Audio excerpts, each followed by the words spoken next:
The importance of this metric really cannot be understated, and it's something that we talk about internally so much. You can launch a game with the most viral marketing strategy, the best converting thumbnail, driving as many players as humanly possible. But if the meat of your game doesn't give them a reason to come back, then the game's never going to succeed.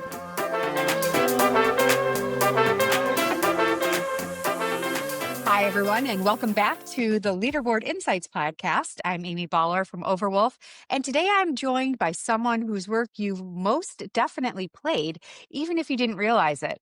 From Disney to BMW, from NBA to Star Wars, Cody Flaherty and his team at Atlas Creative have built some of the most iconic activations inside of Fortnite and Roblox. Cody, we're so excited to have you here today. Thanks so much for taking the time. Yeah, thanks so much for having me here today. It's a pleasure. Looking forward to it. Yeah. So before we jump in, why don't you kick things off by telling us a little bit more about your background and the work that you're doing over at Atlas Creative? Yeah, absolutely. Before getting into gaming, I was in e-commerce for a long time in the pet food space. Back when buying things online was not quite what it was today or what it is today.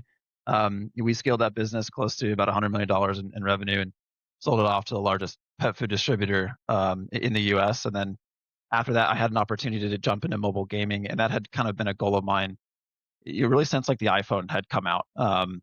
So I jumped on that, spent several years operating a company called Playdertainment, which was a live content mobile gaming business. We focused on experiences like live hosted trivia, rewards based games, and connecting users around the world to like real physical gaming machines.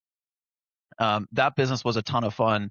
But then Atlas Creative came knocking, and we kind of talked about making a move. And for me, it was a no brainer, just given the space and the work that we do. So at Atlas, we build games and experiences on leading UGC platforms like Fortnite and Roblox, both our own content, first party games, and for brands and companies across the globe.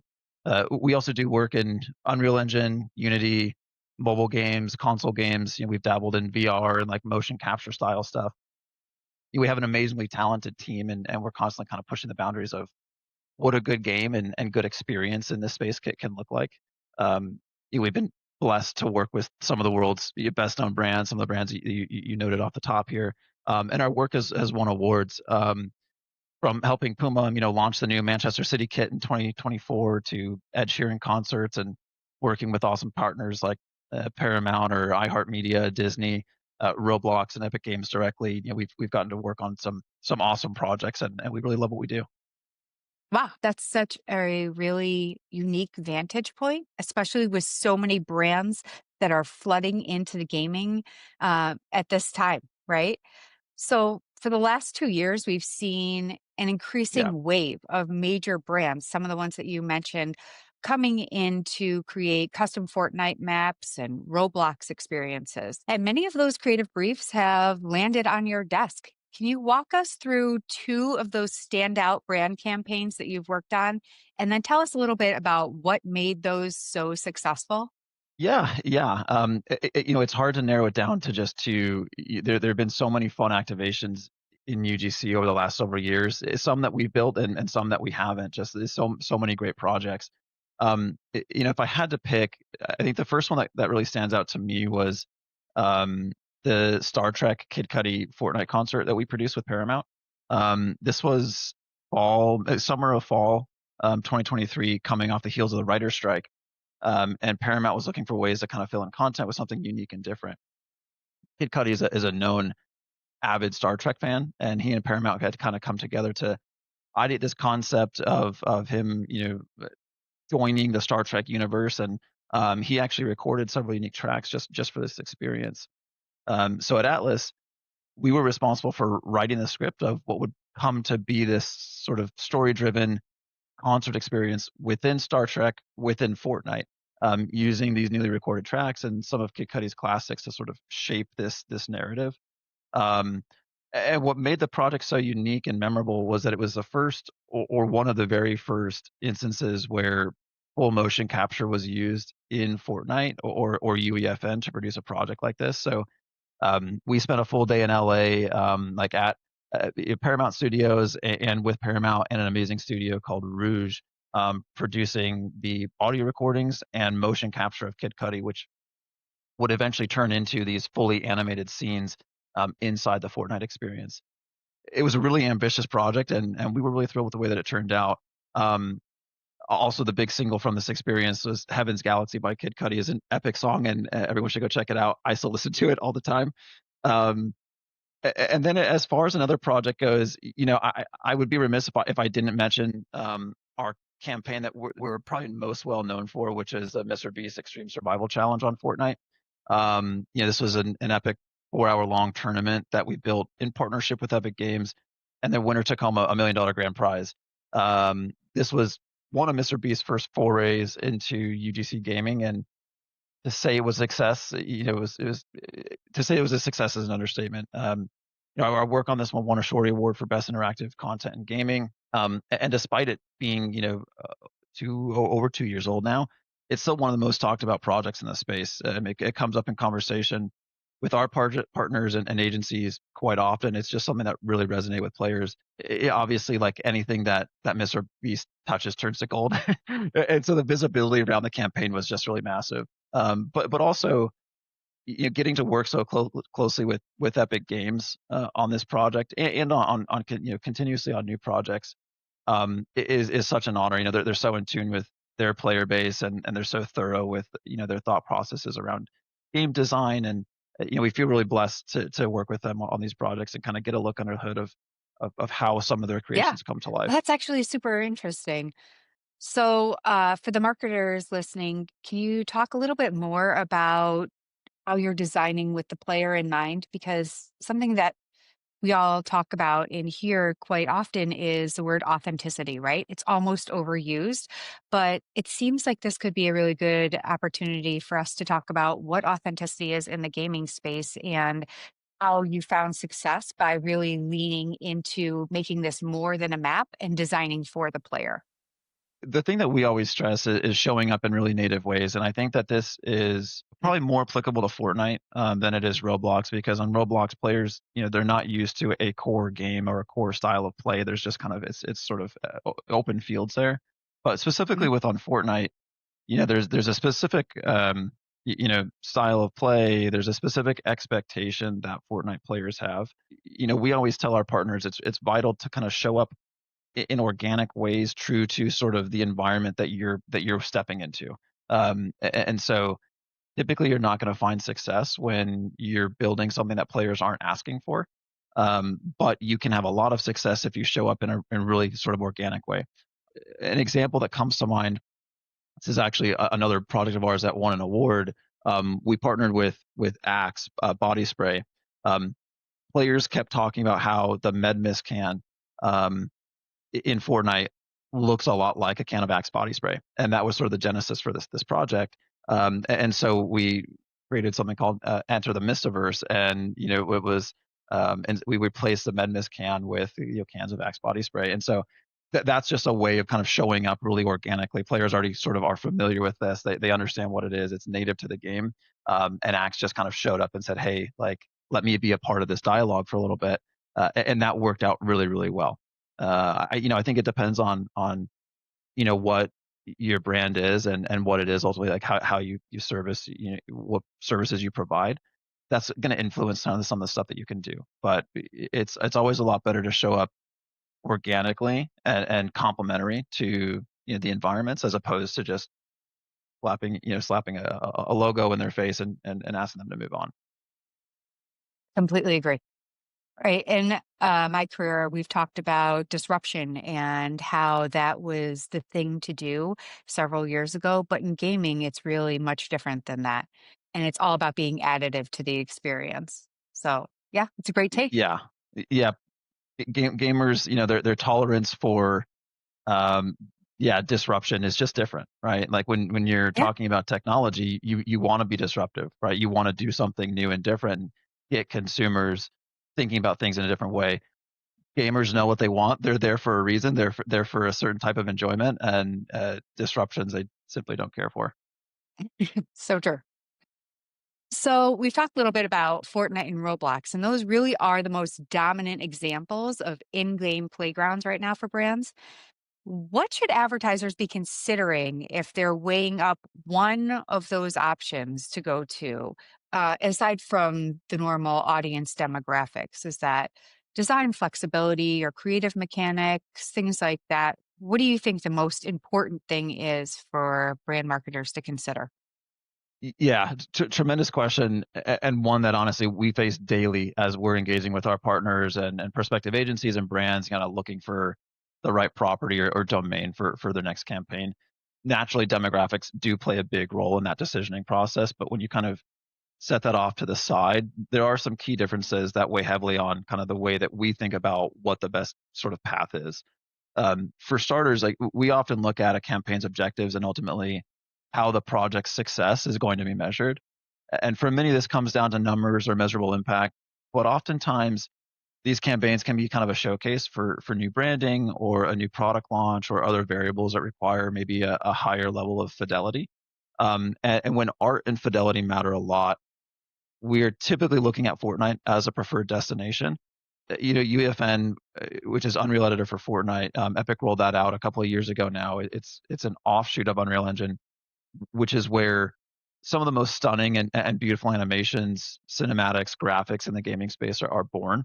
And while Fortnite is not considered a high fidelity game, the advantages of building within UEFN are notable when you compare it to building in Roblox. And so Fortnite is really great for higher fidelity, short term moments in time activations. And then on the flip side, Roblox is really a like if you can imagine it, it can be built platform. There's less restrictions when it comes to physics and general mechanics.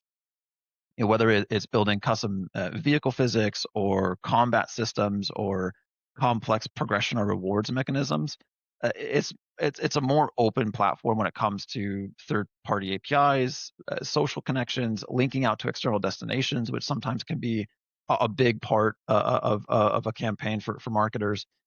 In addition to that, like we often look to Roblox. We have objectives that are longer term and more volume or return based. We've historically seen that games produce a meaningfully longer lifespan on Roblox, and a lot of that boils down to two things: one, Roblox's recommendation algorithm, and then two, the ability to actually just run ad campaigns on Roblox.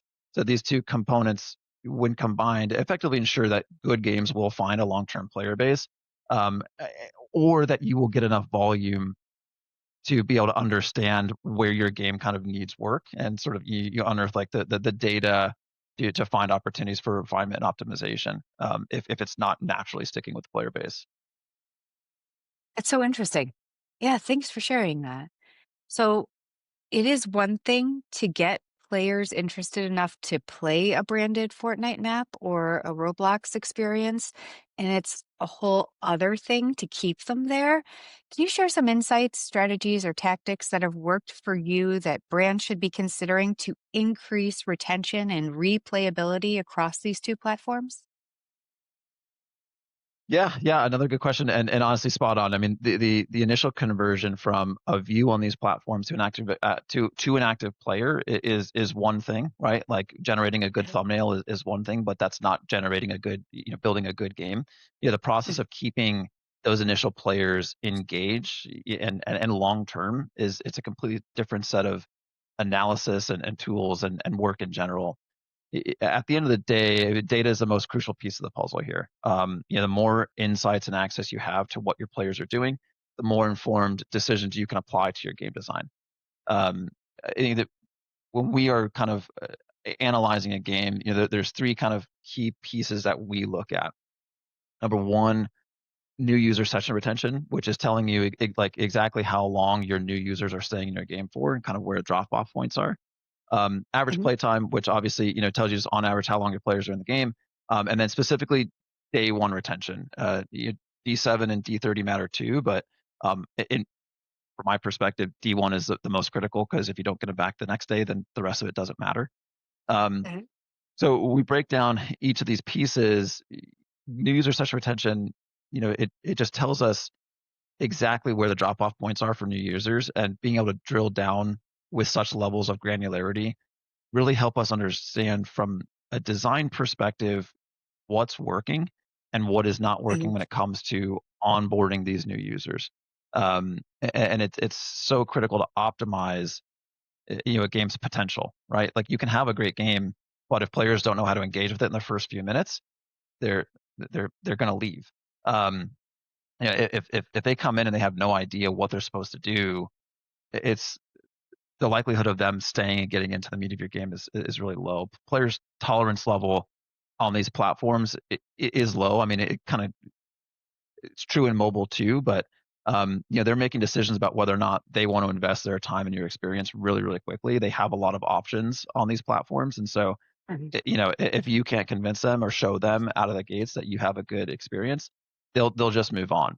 And so this is really about eliminating any friction points and kind of earning the right to show players the deeper levels of your game. So when it comes to strategies and tactics, each game is going to be different, but our approach here is really like fixating on the first 3 to 5 minutes, and identifying where we see the biggest drop-offs in terms of users going through that onboarding funnel. We'll continue to tinker with each step, expanding or increasing its simplicity until we see the data show that users are starting to stick. So like if you think about your onboarding experience as like this sort of product funnel for more traditional marketers, each step has some level of drop off, and we'll zero in on where we see the biggest drop off. So like we're typically looking at this in like 30-second increments. And we'll know, okay, at 30 seconds, the user is doing A, at 30, the next 30, they're doing B, so on and so forth. And so we'll zero in on those big drop off points. And start A/B testing, like what we're asking the users to do, or otherwise sort of modify their actions until we see those drop offs kind of start to subside. Number two, kind of going back to the list here, number two, average playtime. This one's obviously very straightforward, but it's an important one. If your playtime is low, it means that you're missing the mark somewhere in your game's design, and players simply aren't as engaged with your content. Now, expectations here are different depending on the genre or type of game that you're building. So it's not just a one size fits all like level of expectation. Yes, everyone wants to have great engagement time. Give me an hour plus play time from every user, but that's not realistic. And you have to be thinking about that in terms of what your expectations are, because it's going to have knock-on effects with your game design if you're trying to achieve a level of playtime that may just not be realistic for that game genre. So, for example, we see that tycoons and simulator games have a naturally higher engagement time than, say, an obby or a platformer game. Your benchmarking is key, because if your expectations are out of line, it's going to have knock-on effects on like your game's design that may result in you building something that's just kind of out of line with player expectations. So to drive returns here, we'll often lean into this a lot. Like we'll lean into like rewards or like unlocks at certain time milestones. So these are typically set as like small reach goals from where your baseline average playtime is at. So if we have a game that's averaging 17 minutes and we really want to get to the 20-minute threshold, we'll implement like big XP bonuses at 20 minutes or like incrementally from 15 to 20, 25, really just to kind of stretch users into that target. Or you might see shorter hooks that keep players around for the next 3, 5, 10 minutes. Either approach can be quite effective. It just depends on the platform, the game, and the player base. And then kind of the last thing on that list that I noted, day one retention. This one's so important, and it's one of the key drivers of some of the largest successes that we've seen on these platforms in recent months. Given the audience here, I'm sure most listeners or viewers are aware of what day one retention is, but just for clarity's sake, it's the number of players who play your game and then return the following day. The importance of this metric really cannot be understated, and it's something that we talk about internally so much. You can launch a game with the most viral marketing strategy, the best converting thumbnail, driving as many players as humanly possible. But if the meat of your game doesn't give them a reason to come back, then the game's never going to succeed. You're never going to grow that player base. And the inputs that ultimately influence your game's retention are vast. It's kind of the culmination of everything, from onboarding and the FTUI to progression and economy balancing and rewards mechanisms. It's sort of the culmination of all these other KPIs that influence whether a player cares to come back or not. We talk a lot about, when we play tests, like we always our metric internally is this game fun? Like if we don't know where the fun is our game in the first 5 to 10 minutes, it means that we're missing the mark. And sometimes it can take weeks to find the fun, um, but that's a really big component of it. And what we've seen be remarkably effective as of late is this concept of progression continuing even when you're not in the game. And we can dig into that a little bit later, but this piece is really, really valuable when it fits the game's design. Um, Another component here that I think like marketers will really understand, specifically on Roblox, is retention advertising. Outside of UGC gaming, most digital marketers will agree that retention or like retargeting ads are some of the most effective ad dollars in your media budget. Roblox has a remarkably effective and efficient advertising system, like incredibly efficient CPMs, and they've recently introduced retargeting campaigns that allow you to drive retention. You can target specifically users who have already engaged with your game over certain periods of time. A small budget can go a long way to keeping your content top of mind for players.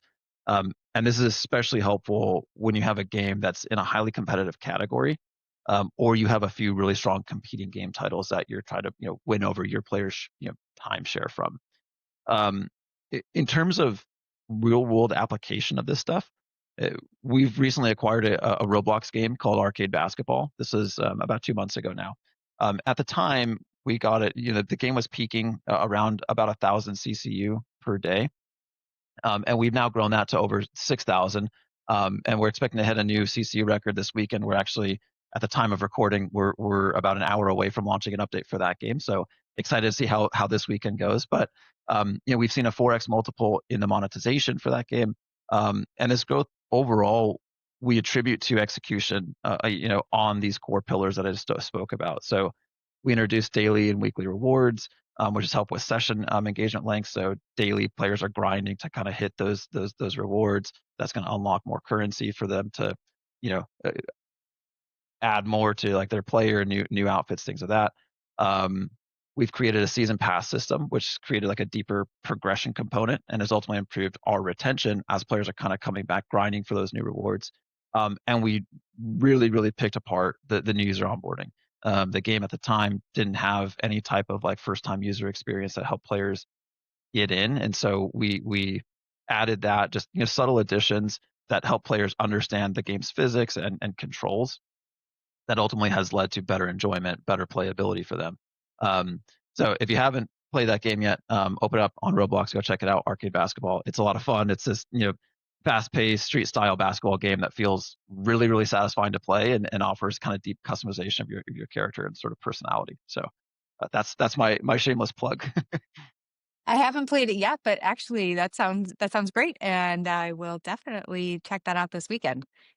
One of the things that I've always enjoyed about working with you, especially when considering that these things are sandboxes, right? Anybody can go in and anybody can build a game, is the depth of knowledge that you're able to glean from all of the different activations. And it's so important to have all of this at your fingertips when you're talking about what's going to bring people back in, because gaming is just a different medium altogether when we're talking about the amount of time that a consumer would engage with a brand. And there's really nowhere else that that type of engagement can be found, right? So your display ad or even a video just isn't the same. So really appreciate all of that. That was great. I couldn't agree more. It's something that we talk about all the time. Is these impressions are not 3 second scroll throughs on Facebook. These are Right. 5, 10, 30 plus minute engagements actively with your brand. It's really, really valuable.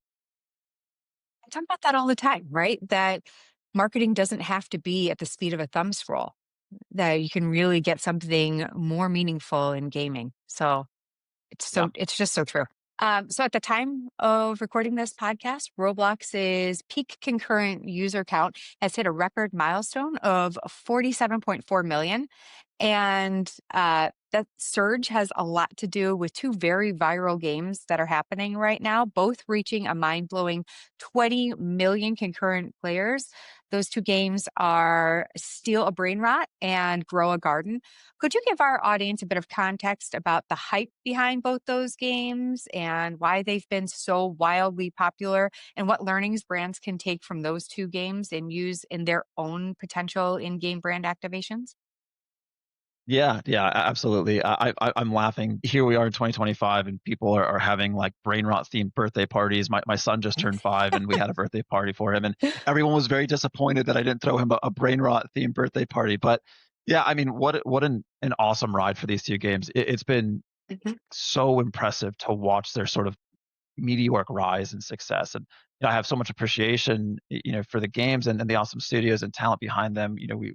We're close with them, and we do some work with them, and um, what they're doing for the platform in terms of concurrency and overall traffic is nothing short of amazing. I'm a big believer that rising tide lifts all boats, and a stronger, healthier Roblox platform means stronger and healthier studios, more success for individual developers and creators overall, and just more opportunity for everyone, brands, developers alike, on the platform.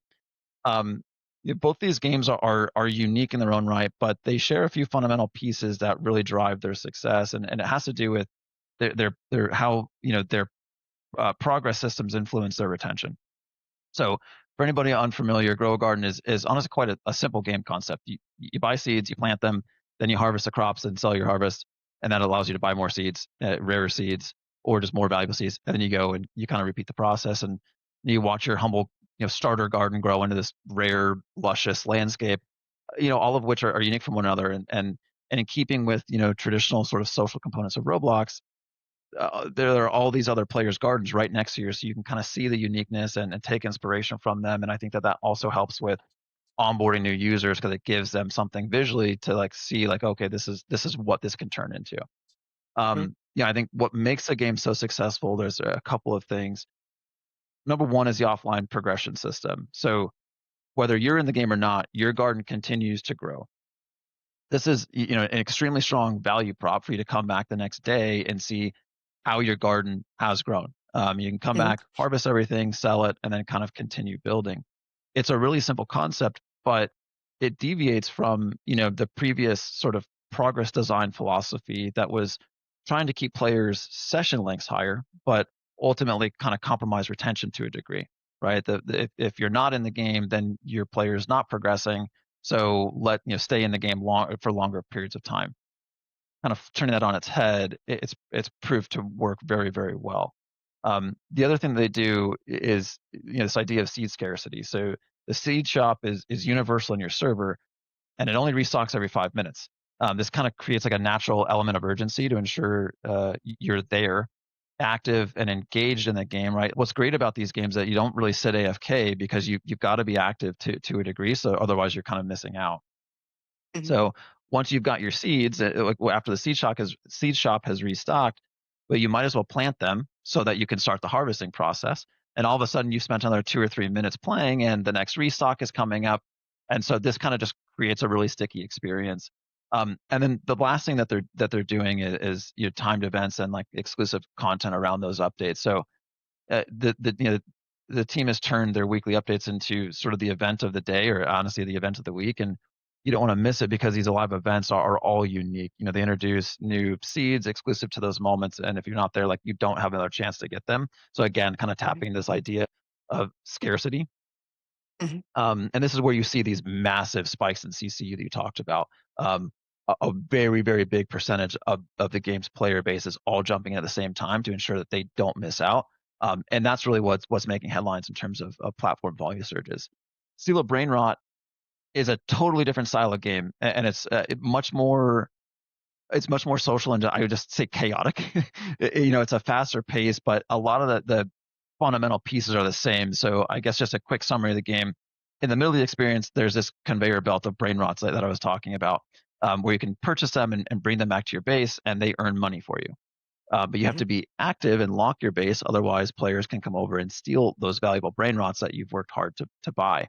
It's just this like wonderfully chaotic, like, I don't know, it's a lot of fun. Um, but again, similar themes in terms of what's driving their success. So one, offline progression. your brain rots are producing income for you, whether you're active in the game or not. And this mechanism creates that same desire to come back, collect your cash that was earned while you're offline, and then continue growing that collection. They also lean into rarity and scarcity. So they have time-based spawning for high valuable brain rots. So, and they have a timer right there, like in the game too. So you'll see maybe a legendary brain rot will be spawning in the next 5 minutes. And so you're going to stay around to see, what that valuable asset is. And maybe you buy it, maybe you engage with it, maybe you don't, but it kind of keeps you hooked for the next couple of minutes. And they also lean into, time events and exclusive content, the same way that you see Grow a Garden ramp up, these big moments. Seal of Brainrot does the same. And for a while, they were actually not sharing the same day. You'd see like Seal of Brainrot updates on Friday, and then you see Grow a Garden on Saturday, and the massive surge that we saw at the latest record, which is now just kind of going off on a tangent here, like we've now seen their latest CCU record double what the previous record was set like a month ago. And so it's what these games are doing for the platform is really, really tremendous. And so when it comes to, learning from these pieces, we've already seen a lot of fundamental game design, these fundamental game design ideas permeate through new experiences and new content on Roblox. And it works really, really well. These games aren't just creating success for themselves. They're sort of reshaping the way developers think about how to build a game, and what players ultimately want to see. There's some universal aspects of these designs that do a great job creating really sticky relationships with the players. Now, you can't just like slap these features into a game where it's not intuitive or it doesn't really gel with the core concept. There still has to be some other boxes that have to be checked, to win a player's sort of time and attention, but you get the idea. Yeah. Another game I am definitely going to be checking out this weekend. Thanks for that. So at Overwolf, we've been lucky enough to collaborate with you guys on our recent campaign for Bush's Baked Beans with Carmichael Lynch in Minneapolis. And I've seen it performing incredibly well. I'm so excited about this because it taps into a game that I really like to play.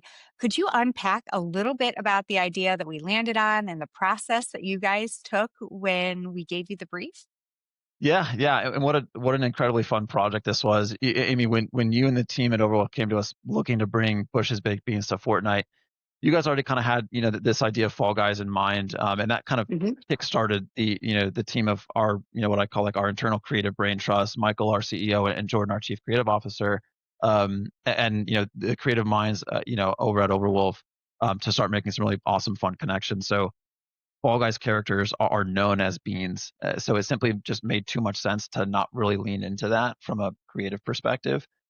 We definitely Yeah. can't take all the credit here. You and the Overwolf team definitely gave us a lot of inspiration to start from. This was a Um, lot of Carmichael Lynch. I really hand that credit over to them. yeah, awesome. Yeah, and Fall Guys it's a really fun, just like playful IP. Epic brought it Mhm. into the Fortnite ecosystem, maybe like 18 months ago or so. And what's nice about it is that it's not combat oriented. It kind of deviates a little bit from your traditional sort of BR style um, gameplay experience, and so it's more brand friendly. It's just it gives you something different and unique, and um, yeah, it's a great place for brands to look at and play around with, and just the association with the beans was too good. So we had previously had a lot of success building Fall Guys content in Fortnite, and we felt the brand identity for Bush's Baked Beans was just kind of a great fit to marry those two through a UGC project.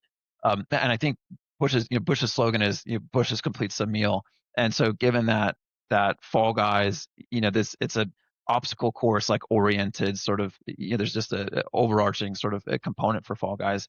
And we felt like that was a natural segue into complete the course so Bushes can complete the meal. So collectively, we kind of took that notion and ran with it. And in the end, we built a really fun, awesomely baked beans themed obby course, complete with custom bean NPCs and Duke, the Bush's dog mascot, like NPC, helping guide you through the course, helping you, giving you hints and shortcuts, and players can collect these golden beans that help them unlock perks and power ups in order to complete the course quicker. Yeah, it really turned into this perfectly lighthearted but legitimately on brand experience for Bushes. That's a lot of fun to play. I can't agree more. I Eh, am playing that map. It's a lot of Have fun. you right? I for one not great at them, but it is a lot of fun. And we can't say enough great things about working with you, Amy, and the team, over at Overwolf. You all really made the project, an easy one to work on, and we're excited for the next project with you guys.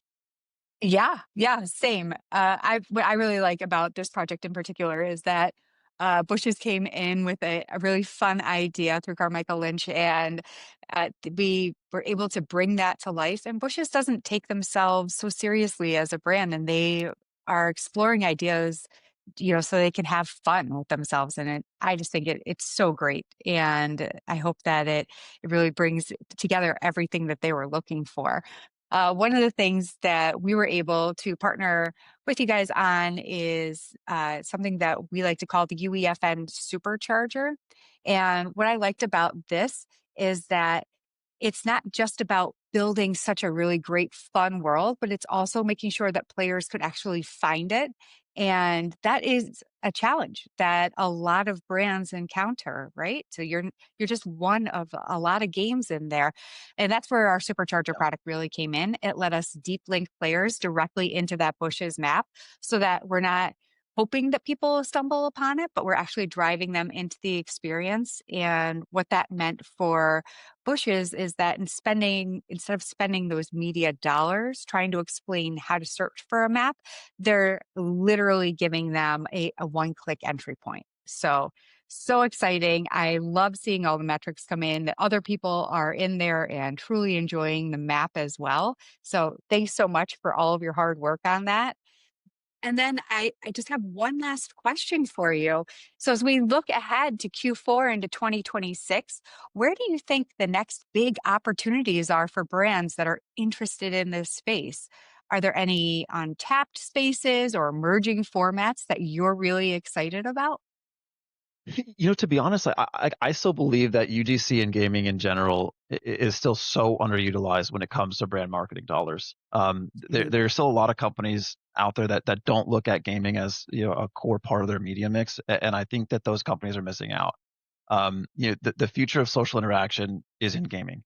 The future Yeah, of connection between consumer and brand or product is in gaming. The future of consumerism is in gaming. And I truly believe that UGC platforms like Roblox and Fortnite offer the absolute best value for the money in terms of speed, reach, and impact.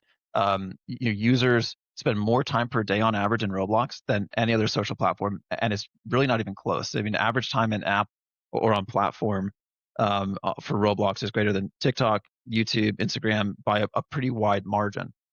These are highly, highly engaged users. The data shows that when players have a stronger affinity for brands that they discover through these platforms, they're more likely to interact or absolutely. purchase from them when they've first encountered them in gaming.